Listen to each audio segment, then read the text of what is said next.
Welcome to the Solar Power Hour. I'm your host, David Ringo. And anywhere from Horseheads, New York to Zigzag, Oregon, we want to help you make the right choice when you're going solar. Our objective is to teach you so much about solar, you know what to do when the contractor actually comes to your house. We want to put you in the driver's seat.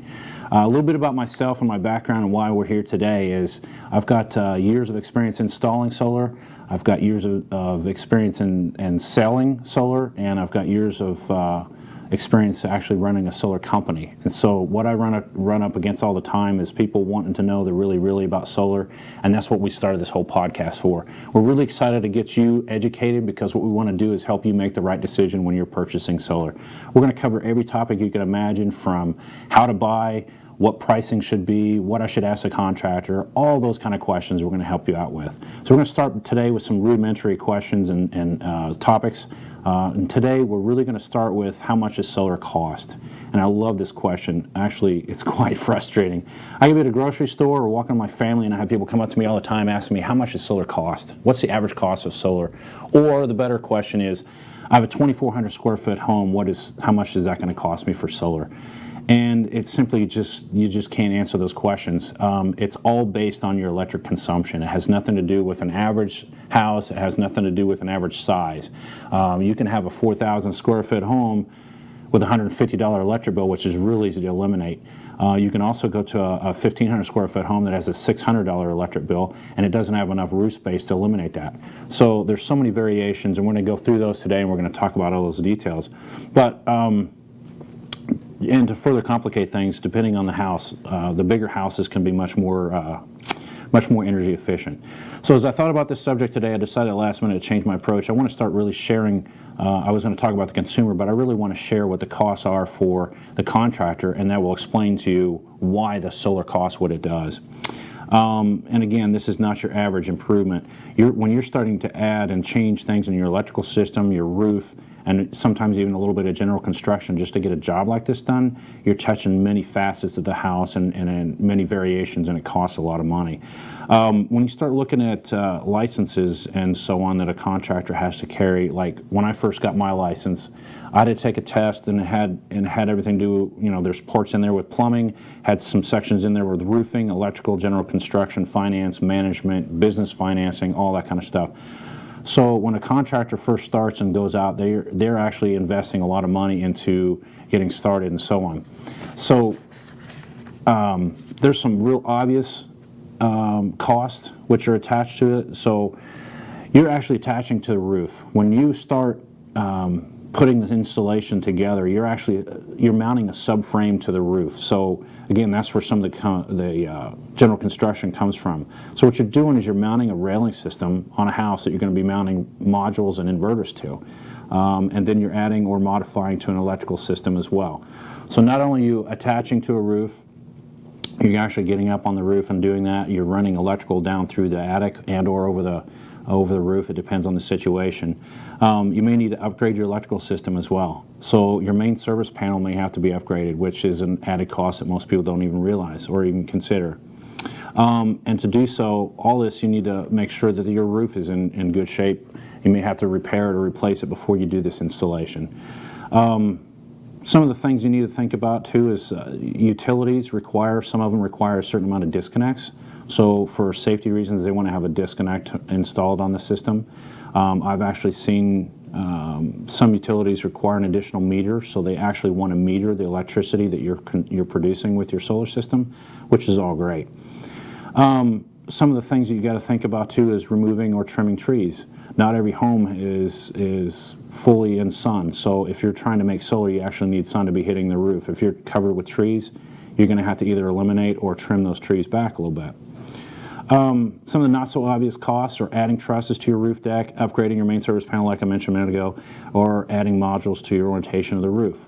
So if your roof is not actually facing south, if you have to put solar panels on the east or west, this is going to add cost to your house because you're not making, your system isn't going to be as efficient as if it was on the south side.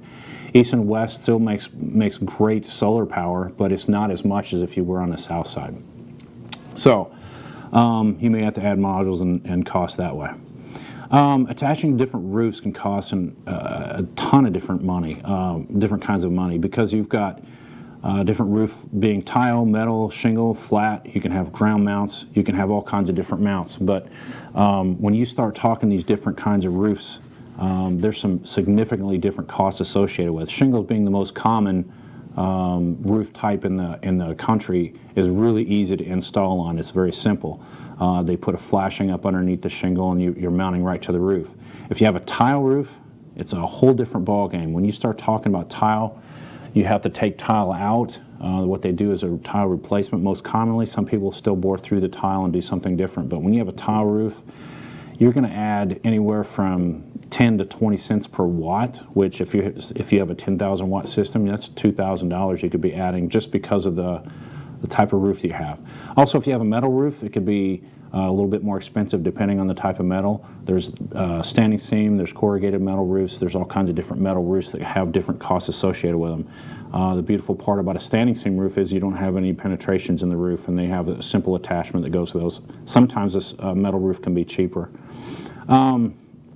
Flat roofs are not terribly common in residential installs. However, we do see them. There's an exceptional system for installing those with absolute no leaks guaranteed on those for 25 plus years. The real caveat is when we go to houses that are completely covered in shade, what we'll do is we'll do a system that's actually mounted out in the yard. We call it a ground mount. There's some real expenses added to when you start doing a ground mount, and so sometimes it actually puts the system to where it's not feasible for the homeowner to go forward with. It does add a lot of cost to it because you're actually building the frame that you're going to be mounting to. If you're doing if you're doing a roof mount system, you already have a platform to mount to. The ground mount, you're having to build the entire thing from scratch. You're putting it in the ground. You have engineering drawings. They're telling you how far the ground mount has to be in the ground. There's specific things you have to do to make that sturdy enough to mount to for wind loads, snow loads, and all that kind of stuff. In addition, with ground mounts, you also have trenching. Usually, if you're doing this and it's shaded by your house, you're going quite a ways to get to this ground mount with your wiring. So you're adding more wire, you're adding more conduit. It's just a farther distance from the house, so you're adding costs with that as well. Digging trenches is added labor. You have more labor putting stuff in the ground, so ground mounts can be excessively expensive. So contractors, in addition to all this, they have a lot of costs that people need to understand, and with solar it's different than most other contractors, but typically you're going to have a warehouse just like any other contractors. You're going to have locations, utilities, forklifts, building maintenance, and all the normal stuff. You're going to have fleets just like any other service contractors, fuel tolls, maintenance, all that kind of stuff. Office staff for solar companies can be a little bit heavier than others because of the permitting. Permitting with solar is so detailed in some states that you have one or two people that do nothing but just do permitting, and that's kind of a interesting conversation in the whole solar industry. Anyway, they're talking about streamlining that nationally, but it's quite a conversation to get into. But that's a very costly and time-consuming endeavors just to getting the permits done for these. Scheduling is, you normally, everybody has scheduling, and then you have a utility interaction, so we call it a permission to operate, and you have to get that from your utility companies. It's interconnection forms. It's quite a expensive interaction to do with that because you have somebody doing that, sitting there making calls, and then some of the companies, some of the states that are actually getting flooded with solar, Texas, Florida, and so on, some of these companies are really behind. They're going through getting the processes honed down, and it's taking longer, and it's a little bit more expensive to do that. Then you have your customer service, your service technicians, your sales teams, your managers, installation teams, and all that stuff. That's fantastic, just like any other service companies. But your materials, when you start getting into materials, in solar, like I mentioned earlier, module costs can vary over 100%. I can get, just for round numbers, they're not $1, but say I can get one module for $1, I can get a higher premium module for twice as much. So instead of spending $1, you're spending $2. That's a huge variation when it starts talking about dollars per watt. And when you have 10 to 20, 30,000 watt systems, that's a big deal on cost. Inverters costs are the same way. They can vary up to 100% as well. There's a huge variation when it comes to module and inverter costs. Other costs that companies will incur, the sales and marketing, this is a staggering number for the solar industry. The cost of acquisition, nobody really thinks about that. So if you are somebody that's out there looking for solar and you are, everybody sees them on Facebook, you see ads all over the place, you see them on the internet. You start clicking on these forms and you fill out a form to find out more about solar. You fill out your information. That's going somewhere, obviously, but for that form to be filled out and for somebody to manage all that stuff, they're paying big bucks to get your attention, because most of the states that are popular with solar, everybody's trying to get you as a lead. They're all trying to get you to listen to them. They want to be able to sell you solar. Cost of acquisition for states vary nationally, and this is a huge number, but anywhere from 31 to 45 cents per watt. For example, if it's a 10,000 watt system, you're paying anywhere from $3,100 to $4,500 per sale for them to acquire a client. That goes right back into their overall cost. Or their overhead. $3,100 to $4,500 is quite a bit just to acquire a client. Just for comparison notes, that's for the auto industry, that's 12 to 17% from what I could find nationally. So it's double, almost triple what the auto industry is. One other thing that's a massive cost as well is financing. So if you're going to finance the solar system, finance costs range dramatically as well. And why do they cost so much? Because, to be honest with you, if the solar companies out there, nobody is self-funded. They're all using a third-party financing company. These third-party financing companies can charge anywhere from 20 to 30% just to make the deal. So you could have, say you're selling $10,000 system, they're going to charge you $3,000 just for the financing. So if you've ever watched on TV where you see a brand new Chevrolet on TV and they're like, listen, you can have no money, or 0%, or you can have $1,500 cash back. That's exactly what they're telling you, the same thing. They're telling you their financing costs $1,500. So you can go buy a truck for 0% interest, or you can get $1,500 cash back because they're giving you the discount on what that was actually costing you. So financing can be all kinds of different numbers. You can get anywhere from a 299 for 20 years. You can get a 549 for 10 years. You can get 3-year financing. You can get 18 months 0% interest, or zero payment, 0 interest. You can get all kinds of different financing. Again, with all of those, there's huge difference in cost. So what I've seen nationally, the cash price for solar versus finance is a vast difference, and depending on what state you're in and where you're at, you should be able to see cash deals for $250, range of $250, and then financing somewhere into the threes. I've seen high threes and low $4 a watt still on financing. I think $4 is a little bit high, depending on where you're at. There are times when you're in a state with union labor, it's going to drive your cost up quite a bit. You could be at $4 a watt. But what I've seen, the average price right now for solar in the United States is well over $350 a watt. So that's pretty much a finance. But keep in mind that's an average number. You're going to see numbers higher and you're going to see numbers lower. But cash, when you eliminate the cost of the financing, it does drop dramatically. Sometimes, like I said, $250, somewhere in that range. But right now, there's a lot of people going solar. There's a lot of people worried about the cost of it. It's actually cheaper monthly if you were to take a loan out, even with the high cost of the loans, cheaper monthly to go solar than it is to actually pay your electric bills. There's over 2.3 million systems installed in the United States, and it's growing every day. And the only reason it's doing that is because it is cost effective.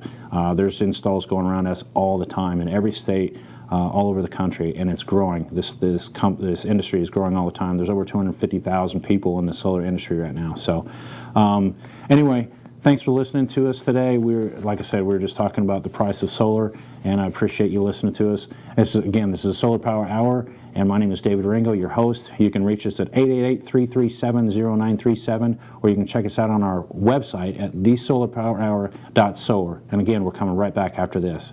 Thank you.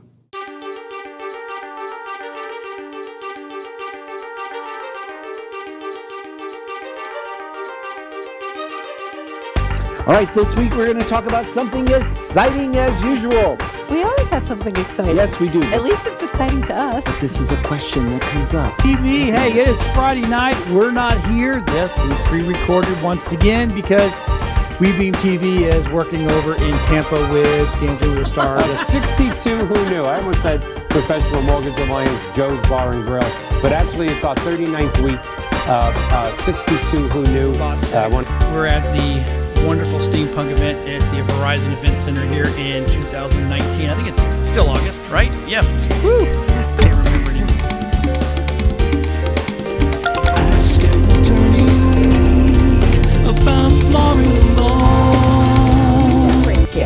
Yes. To be able to help businesses to do that part of it. But it's just been a couple of years. Well, and I've taken the business card files from our business card machine. Entrepreneurs and professionals of Tampa Bay, welcome to your hour for getting the information, the tools, and the connections Ian for Beckles on Radio Influence.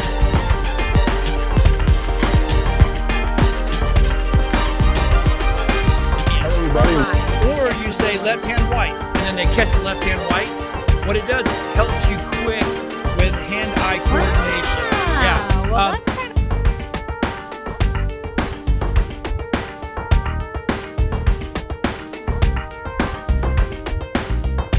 as your super connector. We want to introduce you to our 50+ show partners. We got over 80 categories of expert contributor advice here on the Consumer Quarterback Show, and we want to.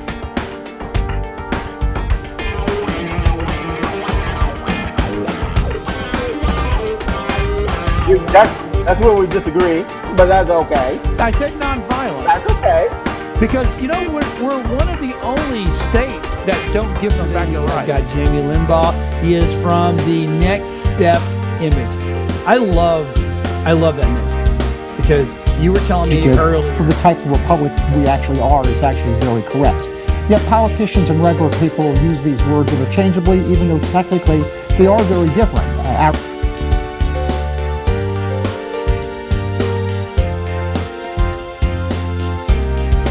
If you're an overdoer, overachiever, people pleaser, we tend to neglect ourselves. And even as Sisters Connected here, you know, with Women Unscripted, I know.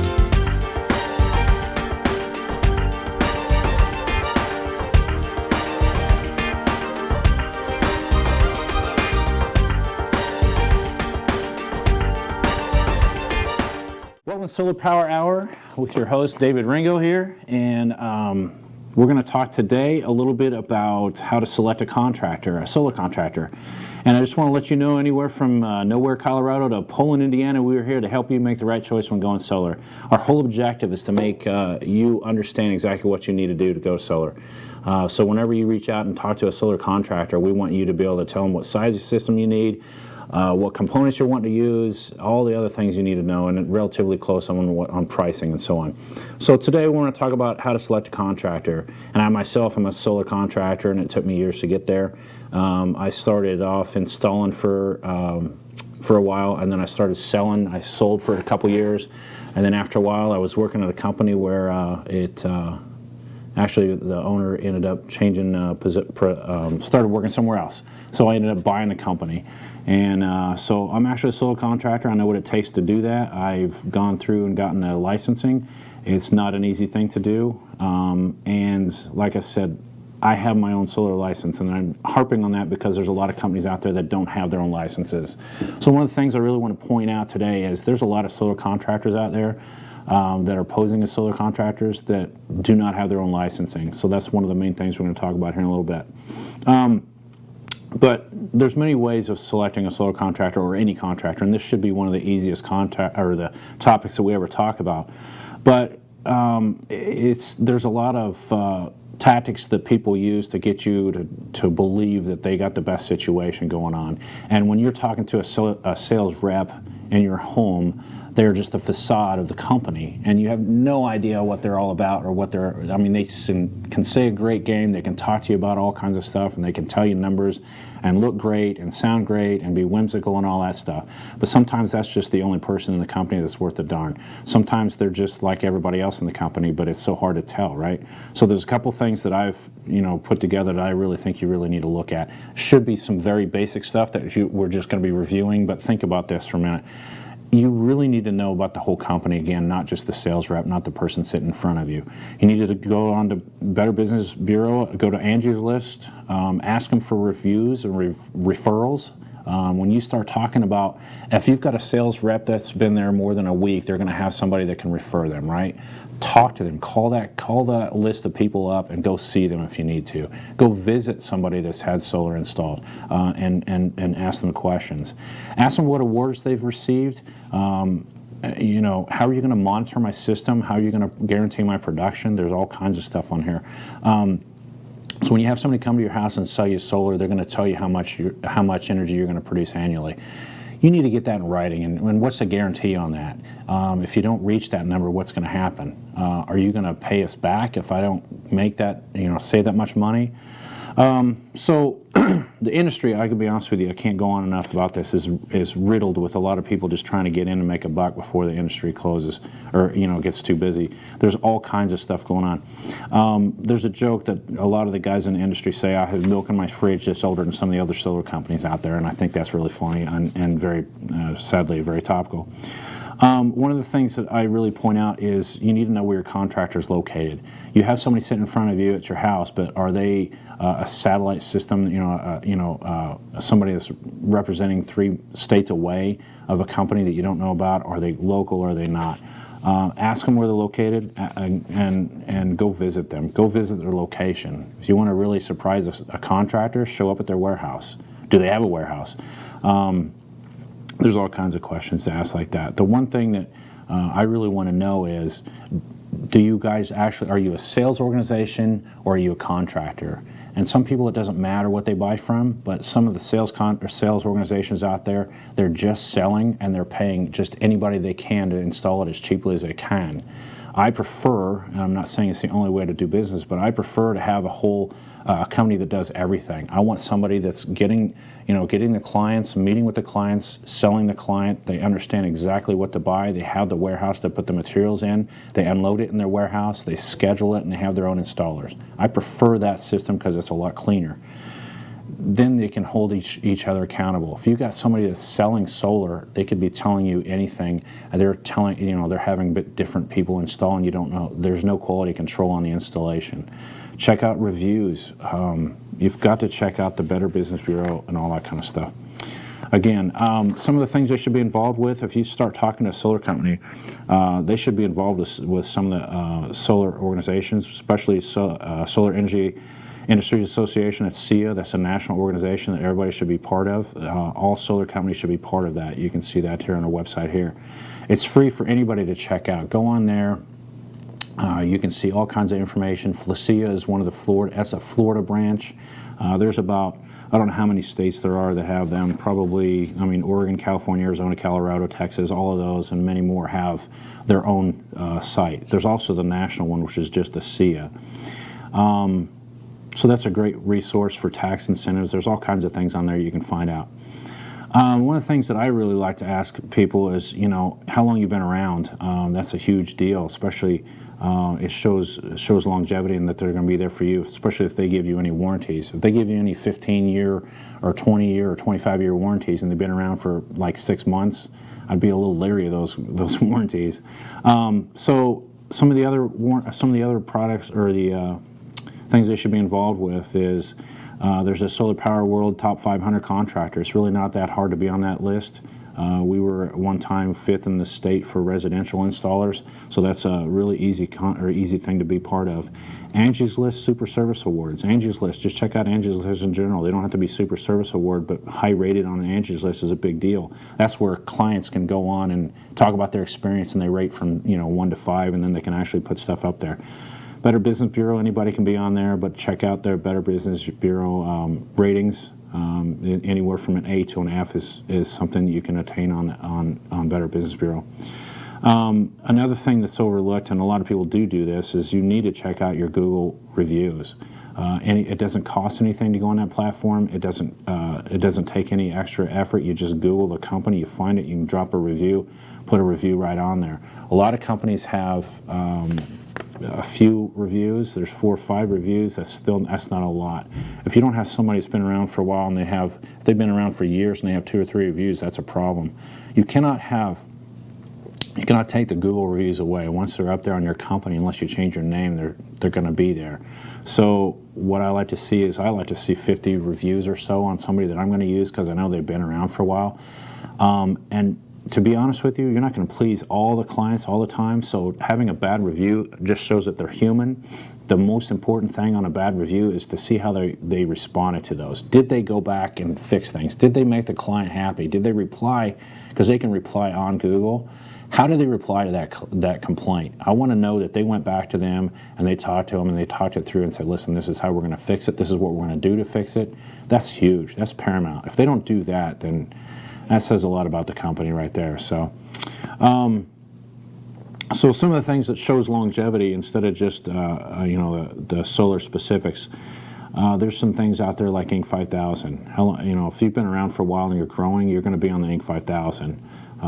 We debuted last 2 years ago on our company at 700 out of the top 5,000 companies. So it's possible, especially in the solar industry, as fast as it's growing.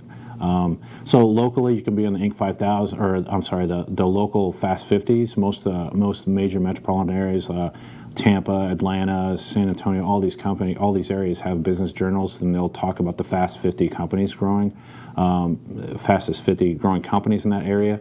It's pretty easy to get on those lists as well, especially, again, if solar as an industry in general is growing 200% a year, the average company should be growing 200% a year as well, and that's much more than most of the other companies out there. So look for local economic development committee awards. See if they've got any awards, from the local economics, development committees, Rotary awards, chamber involvement. Are they involved with the chamber? Are they involved with the Rotary? Are they doing things, locally to help out the community? It's nice to know that if they're your neighbors, that they're doing something out there. So what certifications should a solar company have? State and local licenses for sure. State to state, it totally varies. Some states require that you have an EC, which is an electrical contractor. Some require that you have a NABCEP certification. And again, the NABCEP is a North American Board Certified Energy Practitioners. It's a great certification. That probably carries more weight nationally than having an electrical contractor's license. NABCEP goes state to state. Electrical contractors, you'd have to get requalified from state to state just to understand the different regulations in the state. So the NABCEP is a huge one. If you find a contractor that's got any NABCEP qualifications within the organization, that's usually a great organization. They have different levels within that as well. They have PV installation professionals. When you get to the PV installation professionals, those guys really know what they're doing.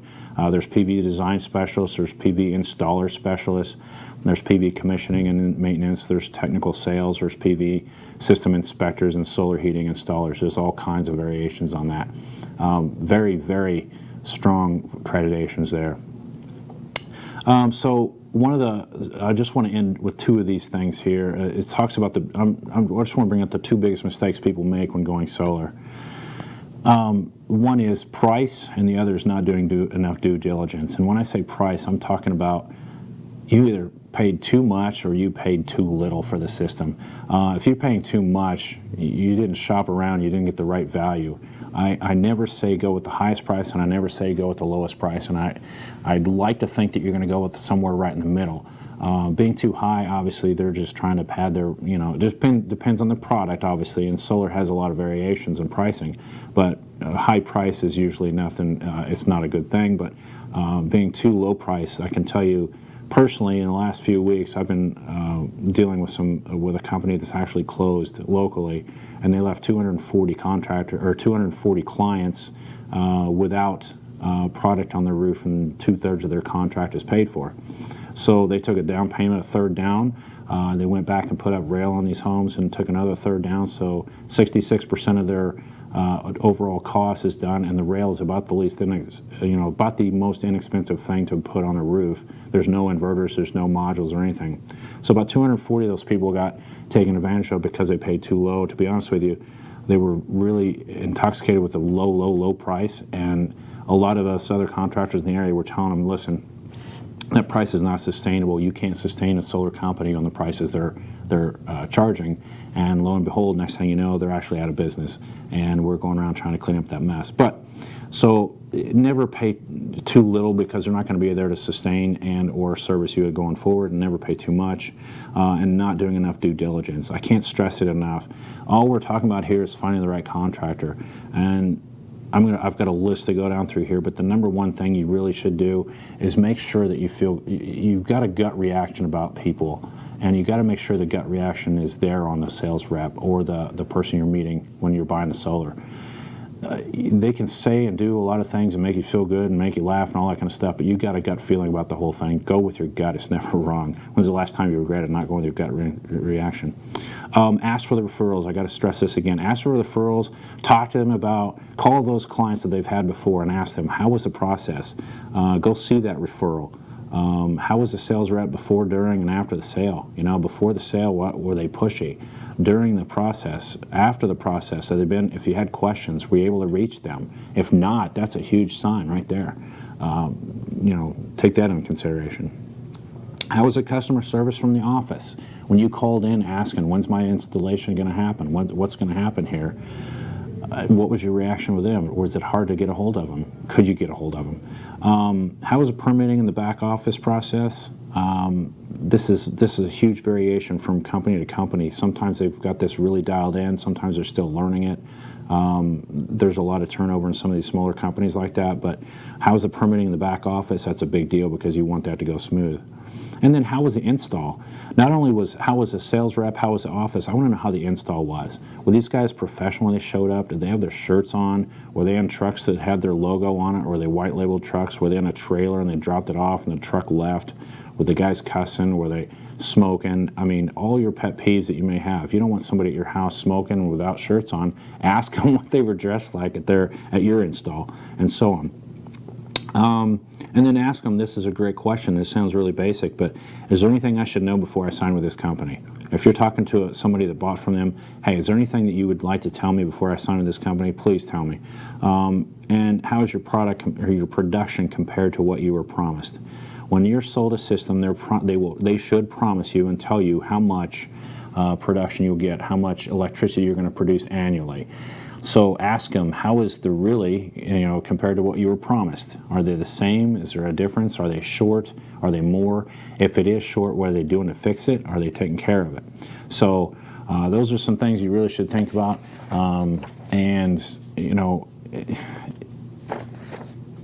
My estimation, so there's a lot of people, there's one last thing I'll share with you.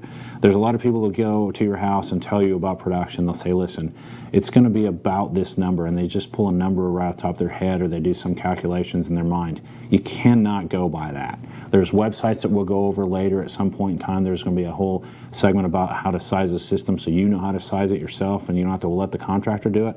But they can't pull a number off the top of their mind and say, listen, this is about how much production you get a day, because that's just so inaccurate. Just think about it. There's 365 days a year, and if they're off by 15 minutes a year or 15 minutes a day on their production, that's going to turn out to be a huge number at the end of the year. So don't let somebody sit there and take something off the top of their head and just promise you production. Actually make sure that they give you something in writing. So anyway, thanks for joining us on this segment on the Solar Power Hour. Again, our number is 888-337-0937. You can reach us at thesolarpowerhour.solar, and we're coming right back right after this message.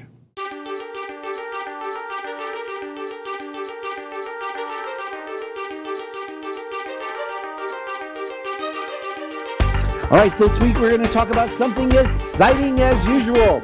We always have something exciting. Yes, we do. At least it's exciting to us. But this is a question that comes up. TV, hey, it is Friday night. We're not here. Yes, we pre-recorded once again because WeBeam TV is working over in Tampa with Kansas City Star. 62 who knew. I almost said Professional Mortgage Alliance, Joe's Bar and Grill, but actually it's our 39th week. 62 who knew. We're at the wonderful steampunk event at the Verizon Event Center here in 2019. I think it's still August, right? Yeah. Woo! Can't remember anymore.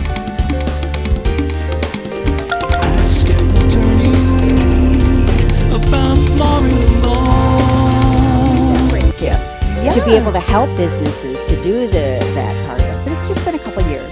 Well, and I've taken the business card files from our business card. entrepreneurs, and professionals of Tampa Bay. Welcome to your hour for getting the information, the tools, and the connections Ian for Beckles on Radio Influence.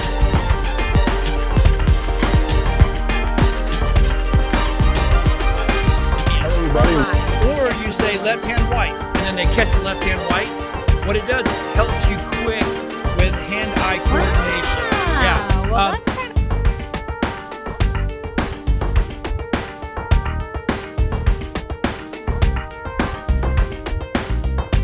As your super connector, we want to introduce you to our 50-plus show partners. We got over 80 categories of expert contributor advice here on the Consumer Quarterback Show, and we want to.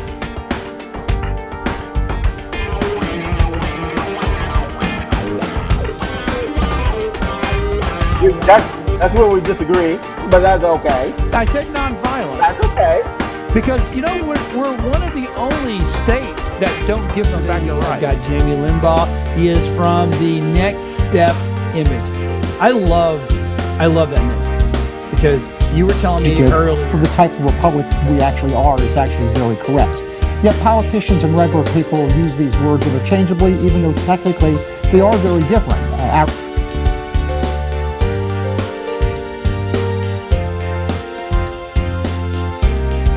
If you're an overdoer, overachiever, people pleaser, we tend to neglect ourselves.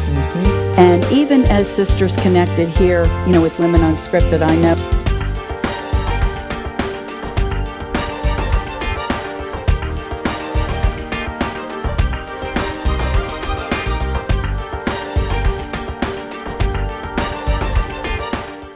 Welcome back to the Solar Power Hour. My name is David Ringo, your host. You can reach us at 888-337-0937, or you can find us on the internet at thesolarpowerhour.solar. And anywhere from Electric City, Washington to Disco, Wisconsin, we want to help you make the right choice when you're going solar. Our objective is to make you as educated as you possibly can before you meet with your solar contractors. We want to make it to where you're actually the one in the driver's seat. So check us out on the internet there. So today on this segment, we're going to talk the best ways for paying for your solar system. And again, we've talked a little bit about how much solar systems cost, how to select a contractor, and there's many different ways of paying for it. We talked about financing options, and that is something that you can tell real quickly how strong a contractor is with how many different ways they have for you to pay for it. If it's cash only, they've been in business for about a week, probably. Depending on the loan options, you can tell the more loan options they have, they've been around longer, and more of these third-party companies are coming in trying to get some of their business, so they have a couple different more options. So the best way to talk about this is the same analogy. Again, I don't know another analogy out there. This is just as easy to compare as with the auto industry. So you can you either buy or you lease a vehicle, and most of the time that's the same thing you can do with your solar. You're going to pay cash for it, or you're going to take a lease or a loan out for it. So we have cash, loans, lease, HELOCs, and PACE we're going to talk a little bit about today. Most of those talk about PACE is the one thing that's drastically different. But many of the decisions you make in purchasing a solar system is how is this going to impact my financial situation. Many people say, listen, I got some money sitting around, I want to pay cash for this. And to be honest with you, if you've got the cash, that's the best way to do it, because you're going to avoid a huge finance charge when you start talking about taking out loans. If you want to see how much it's going to cost you, take out your mortgage structure and see what it takes for you over 30 years to pay for a $400,000 house. It's going to cost you $800,000 or $700,000. It's very similar when you take a loan out for solar. The monthly payments are great, and they're actually cheaper than what you're paying for your electric bill 99% of the time. But you're doing it for 15, 20 years, and the overall payment is pretty high. Now, what you're going to save in the long haul for the longevity of the system, the 25 to 30 years that you're going to have that system, you're going to save hundreds of thousands of dollars. But the problem is that loan is going to cost you a lot monthly, because you're going to pay 2.99% on it, and you're going to pay a lot more on it to pay the whole thing off. So what do I can remember when I first started selling, I was selling pool heaters and hot water heaters, which was a common product back when I first started. Photovoltaic wasn't in this area. As a matter of fact, in the state, other than outside of California, it wasn't that strong anywhere. But when I was going in homes, it was really easy for me to say, listen, your pool heater is going to be $3,000, whatever you want to pay for it. And they're like, I'll write you a check, or I'll put it on a credit card, or I'll pay you cash. I can't tell you how many times I walked out of a house with cash, and I was like, man, I just don't like dealing with $3,000 to $5,000 cash in my hand, but hey, whatever. So I'll never forget when I first learned the numbers of photovoltaics and what they cost. The first house I went to sell. So we went through a training course and we talked about how much, a solar system costs to save somebody's electric bill. So I'm sitting here doing the numbers, and I'm a numbers kind of nerd, so I'm sitting here talking about all this stuff, and I could figure it out real easy. Go to this guy's house, and I'll never forget sitting with him and his wife and telling him, listen, you want to get rid of your electric bill? And he says, yes, I want solar on my house. I want to get rid of my electric bill. I said, this is easy. Let me see your electric bill. So he showed me the electric bill. I started going down through it. And at the time, solar was costing about $9 a watt, maybe a little bit more. It was very expensive. Not, unbeknownst to me what it would come down to today. It's around the $3 range, $3.50 range now or so. So here I am, I'm in this guy's house. He needs about a 10 kilowatt system to eliminate his electric bill. And remember, it's about $9 to $9.50 a watt. So I'm only going to ask him for $90,000 to $95,000. Here I am going to say, okay, you're going to write for a check for 50% down, or do you want to write for more, or what? And then, of course, I'm sitting here thinking this is one way this guy's going to get rid of his electric bill. And that guy's looking at me trying to figure out how he's going to get rid of me. So he walked me right out his door and told me never to come back. And I couldn't understand why, because I was getting rid of his electric bill. At that moment, two things hit me and made me realize I'm going to go back to selling pool heaters and hot water, because photovoltaics is not going to work in this area when electricity costs so little. So two things have happened over the years that have made things in solar digestible, and one is the cost has come down dramatically. So we're probably 33 to 35% of what the costs were when I first started selling solar, which makes it digestible now. So the savings are true and they're real, and solar really does make sense. We've got, there's thousands of installs going on in every state, every day now. But not only has the cost come down, your financing options have really changed too. So when I first started selling, there was no real financing. Some of the early financing options out there was Service Finance and some other companies like that, Green Sky. They were really cutting their teeth with solar financing, at least for me in the area. And since then, you've seen other companies start up. They've started up and they come out with a really low financing rate of a 299 or 399. Some of them have 4 and 599 systems, which is all great. They're anywhere from a 10, 15, and 20-year financing fees, right? So the payments are lower than your electric bill almost every single time, but overall you're going to pay a lot more. So my whole thing about the feasibility of solar is that when you start talking about the $90,000, $95,000 versus $30,000, $35,000 today, and to have the financing to where it lets you take it out over an extended period of time versus 50% down and 50% later, that's a huge difference, right? So financing, like I said, the options have changed dramatically. Not only do you have just a straight up purchase, you have a lease. Now we're going to start talking about things, and they're all going to start being interconnected at some point. But when you start talking about purchasing and all this stuff, you have a tax credit, a federal tax credit. Right now, this year it's 26%. Last year and previous years it was 30%. It's starting to drop. It's dropping down to 26%. So just from numbers, let's say you're going to buy a system for $10,000. If you get the 26% tax credit and you have the appetite for it, your system's now $7,400. Granted, no system is going to be that inexpensive usually. So the loan is based on, if you're going to pay the $7,600 back, the loan is based on the $7,600, not the $10,000. They expect you to take your tax credit and put it back into the loan. So the $2,600 or the 26% is calculated off of the loan, and then you pay the difference, which again drops the payments, as you can imagine, quite a bit. So that's helped out a ton for both cash and the lease options. Now, if you're somebody that doesn't get a tax credit, you can imagine this really doesn't help you out a bunch. So if you're not getting the 26% tax credit and you're paying the full price for solar, there's other options out there for you. One of them is a lease and or a PPA. Both of those, PPA being a power purchase agreement, they're not allowed in every single state in the union, but some states are allowing PPAs, the leases, and those two together. there's some advantages and disadvantages of those. The advantages is it doesn't matter if you get the tax credit or not. They come in at a really, really aggressive pricing. They're lower than what your loan payments would be. The disadvantage is you don't get a tax credit on those. So if you already don't qualify for a tax credit, you're probably better off to start off with a lease or a PPA, depending on what state you're in. So that helps out a ton.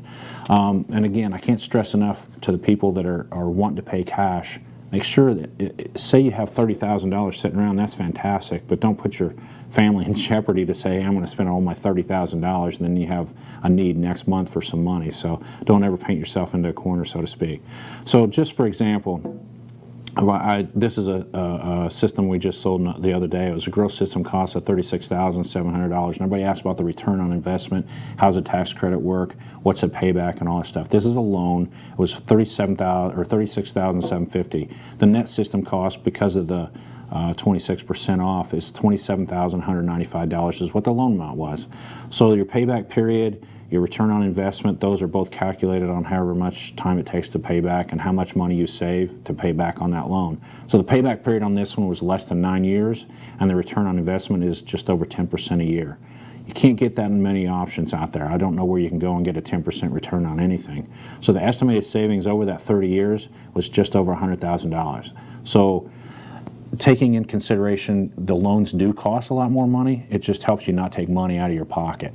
There's some fantastic loan options out there. And when you're starting to talk to contractors, if they don't have, more than one loan option, like I said, shop around a little bit. Make sure you're getting the best loan options out there. The 299s are great. They have a real low price point per month, but it costs a contractor a lot more money to get that loan. So you're paying more money, but you're paying at a 299. So sometimes paying a 549 and you're paying a less, the contractor's paying less to get it, they're relatively close. I've never seen the 299 lose out. Usually the 299 is a great deal, even if it does cost a contractor more.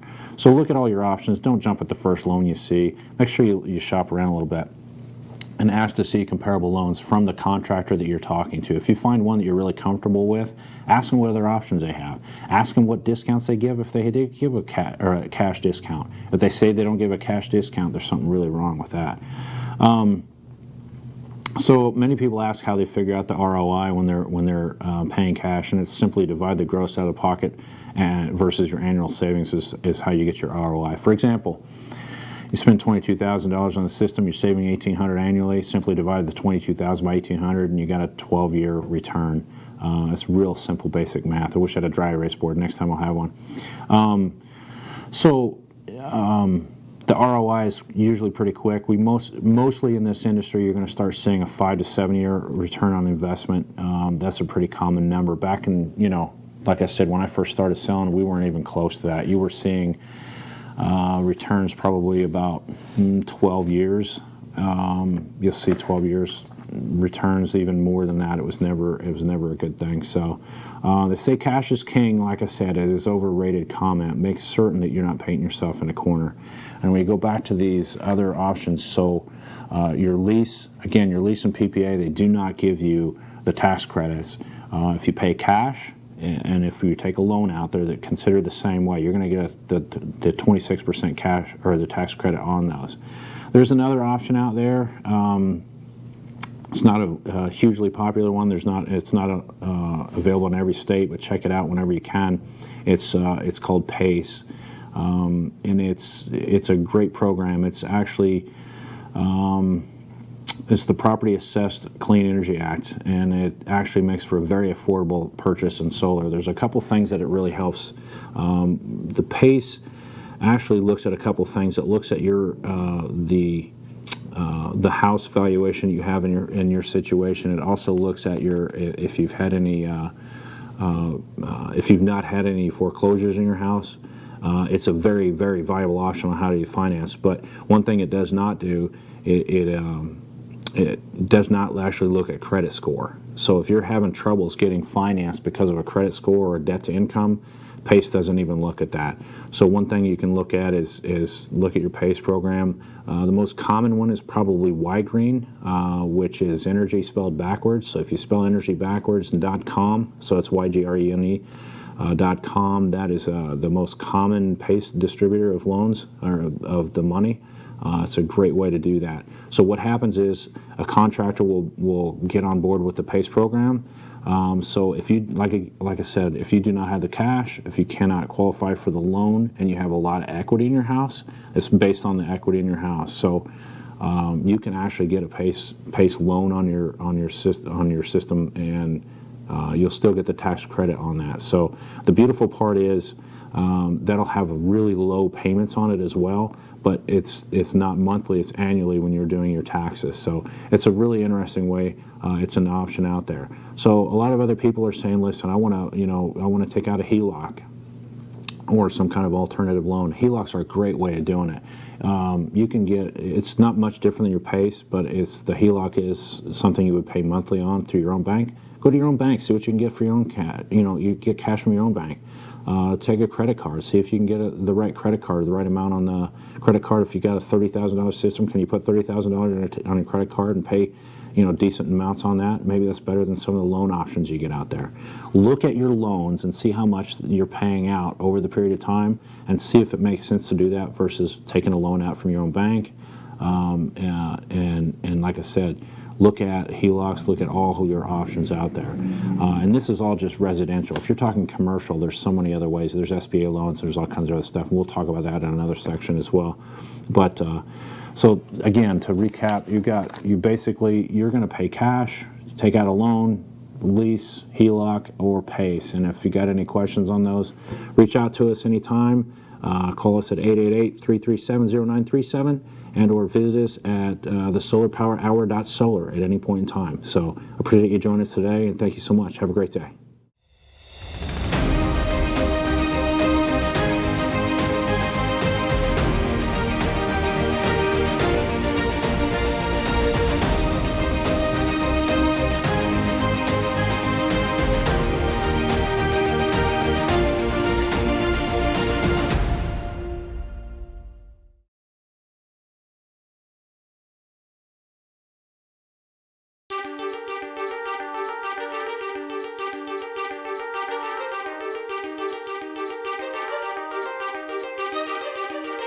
All right, this week we're going to talk about something exciting as usual.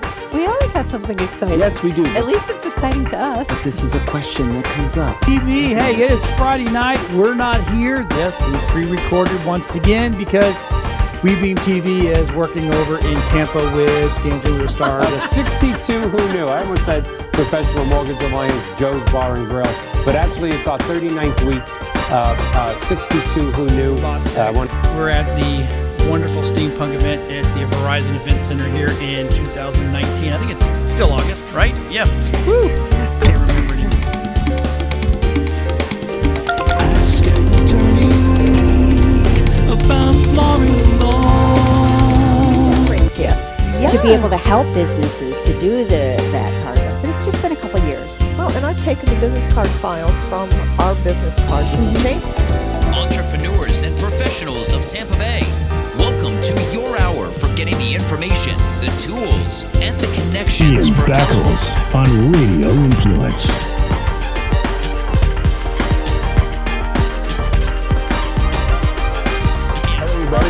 Or you say left hand white, and then they catch the left hand white. What it does, it helps you quick with hand-eye coordination. Yeah. Well, that's kind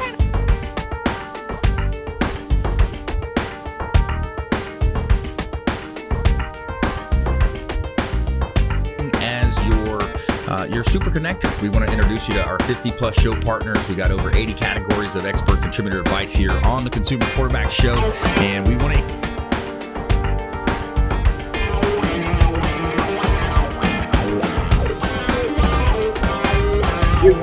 That's where we disagree, but that's okay. I said nonviolent. That's okay. Because, we're one of the only states that don't give them back the right. Got Jamie Limbaugh. He is from the Next Step Image. I love that name because you were telling me earlier. For the type of republic we actually are is actually very correct. Yet politicians and regular people use these words interchangeably, even though technically they are very different.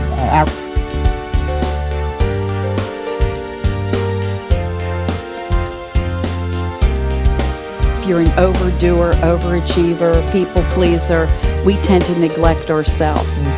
And even as Sisters Connected here, with Women Unscripted, I know.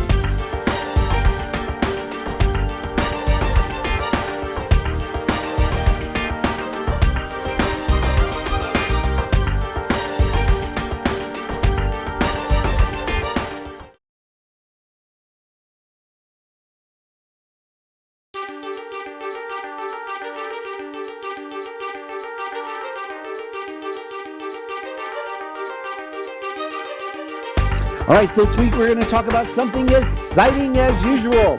We always have something exciting. Yes, we do. At least it's exciting to us. But this is a question that comes up. TV, hey, it is Friday night. We're not here. Yes, we pre-recorded once again because WeBeam TV is working over in Tampa with Dancing with the Stars. 62 who knew. I almost said Professional Mortgage Alliance, Joe's Bar and Grill, but actually it's our 39th week. 62 who knew. We're at the wonderful steampunk event at the Verizon Event Center here in 2019. I think it's still August, right? Yeah. Woo! Can't remember.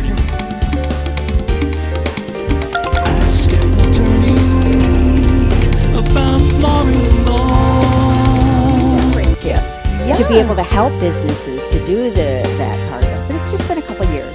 Well, and I've taken the business card files from our business cards and made Entrepreneurs and professionals of Tampa Bay, welcome to your hour for getting the information, the tools, and the connections Ian for Beckles on Radio Influence.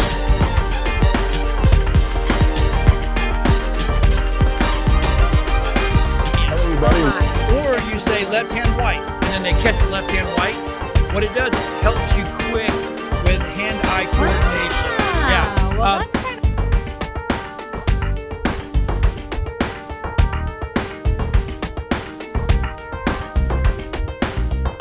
As your super connector, we want to introduce you to our 50-plus show partners. We got over 80 categories of expert contributor advice here on the Consumer Quarterback Show, and we want to.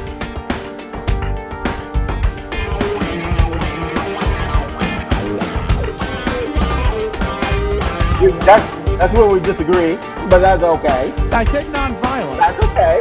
Because, we're one of the only states that don't give them back the right. Got Jamie Limbaugh. He is from the Next Step Image. I love that name because you were telling me earlier. For the type of republic we actually are is actually very correct. Yet politicians and regular people use these words interchangeably, even though technically they are very different.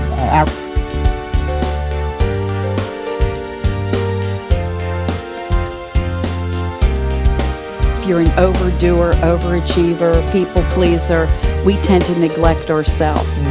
And even as Sisters Connected here, with Women Unscripted, I know.